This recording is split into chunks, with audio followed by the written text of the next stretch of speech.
तो आज की वीडियो में हम बात करेंगे फर्स्ट टाइम सोलो ट्रैवल करते वक्त आपके मेंटेलिटी या माइंडसेट के बारे में, और हम बात करेंगे कि आपकी ट्रिप की प्लानिंग करते वक्त आपको किन किन बातों का खास ध्यान रखना है।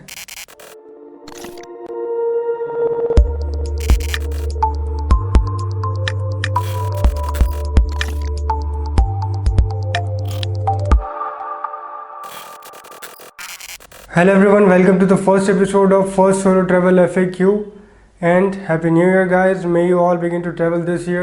Stay happy, stay healthy and stay safe. चलिए अब शुरू करते हैं इस वीडियो के पहले टॉपिक से, जो है the correct mentality for solo travelling.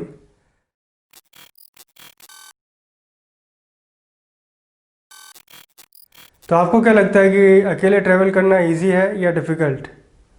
मुझे तो पर्सनली काफ़ी डिफ़िकल्ट लगता था, क्योंकि जैसा कि मैंने बताया, मैंने इससे पहले कभी इंटरनेशनल ट्रैवल नहीं किया था। लेकिन अब जब मैं 2 बार थाईलैंड और वियतनाम जैसे देशों में ट्रैवल कर चुका हूँ, तो मैं इतना तो कह सकता हूँ कि जितना मुझे लगता था उतना डिफ़िकल्ट भी नहीं था। अगर मैं आपको कुछ एडवाइस दे सकता हूँ तो वो यही है कि कहीं जाने का डिसीजन लेने से पहले आप अपने अलग अलग ऑप्शंस को कंपेयर कर लें और अच्छे से उस जगह के बारे में रिसर्च भी कर लें। मुझे पता है कि आप अपनी ट्रिप के लिए एक्साइटेड होंगे और कुछ नया करना हमेशा ही अच्छा और मज़ेदार भी होता है। लेकिन याद रखें कि एक बार जब आप सड़क पर होंगे तो आप शायद हर दिन कुछ एडवेंचरस करना शुरू कर देंगे। इसलिए बेहतर है कि आप पहले अपनी ट्रिप की प्लानिंग करना शुरू करें और फिर एक बार जब आप सड़क पर होंगे तब just go with the flow. And believe me, बहुत सारे लोग और बहुत सारी जगहें आपका इंतज़ार कर रहे होंगे। तो ट्रैवल करते समय सही मेंटेलिटी या माइंडसेट क्या है? Actually this depends from person to person, लेकिन मेरे थोड़े बहुत एक्सपीरियंस में मैंने एक सिमिलर पैटर्न ऑब्जर्व किया है, और वो ये है कि जब लोग ट्रैवल करना स्टार्ट करते हैं तब सभी लोगों की मेंटेलिटी अलग अलग हो सकती है, लेकिन जब उनको ट्रैवल करते हुए थोड़ा वक्त हो जाता है तब सभी लोग एक जैसा सोचने लगते हैं और दुनिया को एक अच्छी नज़र से देखने लगते हैं और खुद के और दुनिया के प्रति ज़्यादा केयरफुल होने लगते हैं, और लाइफ जैसी है उसको वैसे ही अप्रिशिएट करने लगते हैं।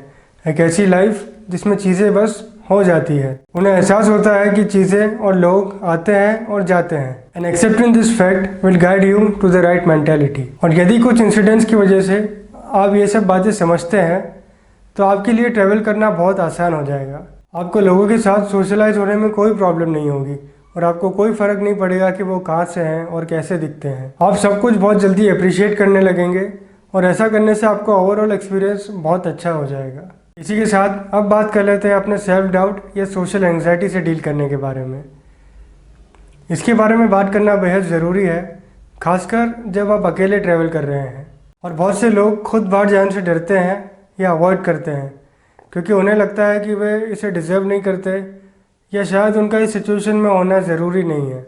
और वो एक तरह के डर से घिरे हुए रहते हैं जब नए लोगों से बात करने या उनसे मिलने के बारे में सोचते हैं जिन्हें वे जानते भी नहीं हैं। और मैं आपको बता दूं कि हम सब अपनी लाइफ में कभी ना कभी ऐसा महसूस करते हैं, और अगर आप भी ऐसा कुछ फील करते हैं तो चिंता मत करो। मैं आपको कुछ ऐसी एडवाइस दूंगा जो आपको होप और पॉजिटिविटी से भर देगी। एक बार जब आप अपने कंफर्ट जोन से बाहर आना स्टार्ट करोगे तब आपको लगेगा कि आपके दिमाग में जो भी डर है वो सिर्फ आपके दिमाग में ही है। It's all in your mind and nowhere else in reality. इसलिए सबसे पहले ये जान लो कि आप जिससे भी मिलते हो या मिलने वाले हो वो इंसान ही है, जैसे आप हैं। कोई इंसान छोटा या बड़ा नहीं होता है, कोई किसी से कम या ज़्यादा नहीं होता है, और वो आपके बारे में नहीं सोच रहे हैं, बल्कि सभी लोग अपनी लाइफ में बिजी रहते हैं। इसलिए डरने की कोई बात नहीं है। Remember that you only live once. इसलिए यदि आप किसी से मिलना चाहते हैं या किसी से बात करना चाहते हैं तो बिना हेजिटेट हुए सीधा उनसे बात कर लें। हो सकता है कि उनसे बात करके आप एक नया एडवेंचर शुरू कर लें, जैसे मैंने थाईलैंड में किया था या पौंडीचेरी में किया था। सिर्फ 5 मिनट की बातचीत करके हमने एक नया प्लान बनाया और फिर 2-3 दिन तक साथ में घूमे। आप उन सभी वीडियोस को मेरे थाईलैंड और पौंडीचेरी वाली प्लेलिस्ट में देख सकते हैं। और आखिरी पॉइंट जो मैं आपको बताना चाहता हूँ वो यह है कि लाइफ में आप उन्हीं लोगों को अट्रैक्ट करते हैं जिनसे आपके वाइब्स या इमोशंस मैच करते हैं। और आपके पास जितने ज़्यादा नेगेटिव थॉट्स होंगे या आप खुद के बारे में, ट्रैवलिंग के बारे में, दूसरे लोगों के बारे में या दुनिया के बारे में जितने ज़्यादा नेगेटिव बिलीव्स रखते हैं, आप उतने ही ज़्यादा नेगेटिव सिचुएशंस को अट्रैक्ट करेंगे। इसलिए इन नेगेटिव थॉट से छुटकारा पाने की कोशिश करना ही आपके ट्रैवलिंग के एक्सपीरियंस को और भी ज़्यादा एंजॉयबल बनाएगा। हर एक डर या नेगेटिव थॉट जिसे आप अपने दिमाग में रखते हैं वो सिर्फ आपके लिए एक लिमिटेशन बन जाएगा। लेकिन एक बार जब आप इंडिपेंडेंट होने लगते हैं, अपने आप को ग्रो करने लगते हैं, तब आप ये जानना शुरू कर देंगे कि यह सब सच है और आप ज़्यादा खुल जाएंगे। बेशक शुरुआत कठिन हो सकती है क्योंकि आप अपने कंफर्ट जोन में नहीं होंगे, जो पहले तो डरावना होगा, लेकिन एक बार जब आप इस डर को दूर कर लेंगे और चीज़ों को दूसरे पर्सपेक्टिव से देखने लगेंगे तो आप एक बिल्कुल नए व्यक्ति की तरह महसूस करेंगे। तो अब जब आपको अपने इनसिक्योरिटीज़ और हेजिटेशन से डील करना आ गया है, आइए आपके फर्स्ट सोलो ट्रैवल की प्लानिंग करने के बारे में समझ लें। सबसे पहले आपको ये सोचना चाहिए कि आप इस ट्रिप से क्या चाहते हो, और शायद और भी ज़रूरी है कि आप ऐसा क्यों चाहते हो। जब आपके पास इन दोनों क्वेश्चंस का आंसर होगा तो आपको कुछ समझ आएगा कि आप कहाँ जाना चाहते हैं। अब आप अपने डेस्टिनेशन को चूज करना और उसके अकॉर्डिंग प्लानिंग करना स्टार्ट कर सकते हो। आप lonely planet, trip advisor, YouTube या गूगल जैसी वेबसाइट से भी अलग अलग ऑप्शंस एक्सप्लोर कर सकते हो, या आपको रिकमेंड की गई किसी जगह के बारे में भी सोच सकते हो। इसके बाद आप अपनी ट्रिप की प्लानिंग करना शुरू करेंगे।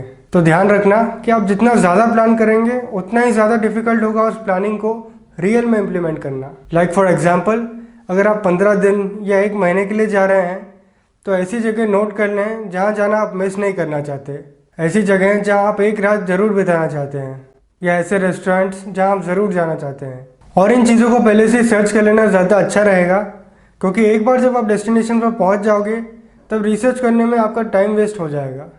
और ये सब पहले से सर्च करने का सबसे बड़ा फ़ायदा है कि आपको आपके आने वाले ट्रिप के लिए इन्फॉर्मेशन तो देगा ही, साथ ही आपको वार्म अप भी करेगा, जिसमें आपको बहुत मज़ा आएगा, क्योंकि आप अलग अलग प्लेसेस को देखकर और उनके बारे में पढ़कर और भी ज़्यादा एक्साइटेड फील करोगे। और एक्साइटमेंट मीन्स पॉजिटिव एनर्जी, और एक अच्छे ट्रिप के लिए positivity is what a traveller needs. इसके अलावा एक दूसरा ऑप्शन भी है जो मैं एक फर्स्ट टाइम ट्रैवलर को तो सजेस्ट नहीं करूँगा, लेकिन वो ये है कि आप सिर्फ अपनी फ़्लाइट बुक करो और उसके बाद जस्ट लेट थिंग्स हैपन। ये सुनने में जितना एक्साइटिंग है उतना ही करने में भी है। मैंने मेरे वियतनाम की ट्रिप में ऐसा ही किया था। हमें सिर्फ सिटीज़ के नाम पता थे, वहाँ कैसे और कब जाना है ये कुछ भी डिसाइड नहीं किया था, and it turn out to be an epic adventure. मैं आपको ज़रूर रिकमेंड करूँगा कि आप मेरी वियतनाम की ट्रैवल सीरीज़ देखें। इस तरह से ट्रैवल करने में ये फ़ायदा होता है कि आप ज़्यादा से ज़्यादा लोगों से बात करते हो, और ये ट्रैवल करने का एक मज़ेदार तरीका है क्योंकि यह सच में एक एडवेंचर है। लेकिन ये ध्यान रखना कि आप ऐसा सिर्फ सस्ते देशों में करना, वरना आपका ज़रूरत से ज़्यादा खर्चा हो जाएगा, क्योंकि आप पूरी तरह से ऑनलाइन डील्स या डिस्काउंट्स को अवॉइड करोगे, जिनका फ़ायदा आप सिर्फ थोड़ा एडवांस बुकिंग करके उठा सकते हो। जो ट्रैवलर्स इस तरह से ट्रैवल करते हैं वो ज़्यादातर अपनी गट फीलिंग को फॉलो करते हैं, और मैंने भी ऐसा ही किया था। अगर आप नहीं जानते कि गट फीलिंग क्या है या आपने इसे अभी तक महसूस नहीं किया है, तो आपकी गट फीलिंग बेसिकली आपका इंट्यूशन होता है या आपका इंस्टिंक्ट होता है। यह एक तरह की इनर वॉइस है जो आपके दिलो दिमाग में रहती है, और आपको कोई डिसीजन लेने में ज़्यादा सोचना नहीं पड़ता है।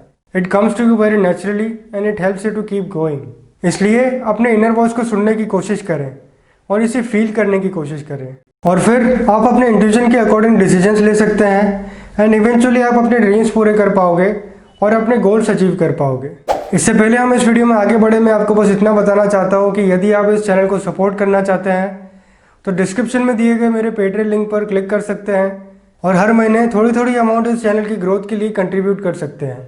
चलिए अब फिर से बात कर लेते हैं प्लानिंग के बारे में। तो अगर आप लॉन्ग टर्म ट्रैवल करना चाहते हो तो सबसे पहले जिन जगहों पर आप डेफिनेटली जाना चाहते हो उन्हें नोट डाउन करने के साथ साथ मैप पर भी मार्क कर लें।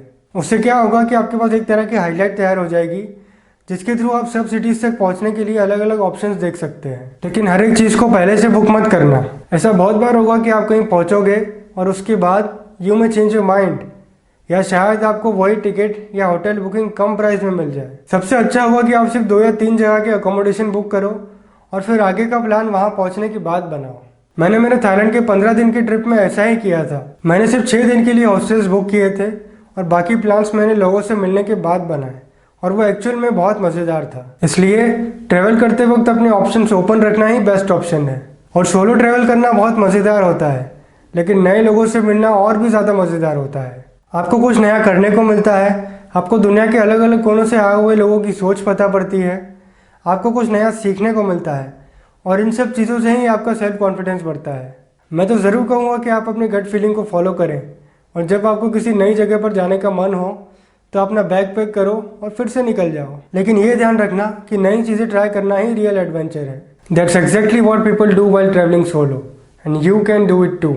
That's all for today's video. अगले वीडियो में हम बात करेंगे ट्रैवल करते वक्त प्रॉब्लम्स फेस करने के बारे में, और हम डिटेल में बात करेंगे बैकपैक करने के बारे में और पूरी तरह से आपकी फर्स्ट ट्रिप की प्रिपरेशन करने के बारे में। I will see you in the next one. Thank you so much for watching. धन्यवाद।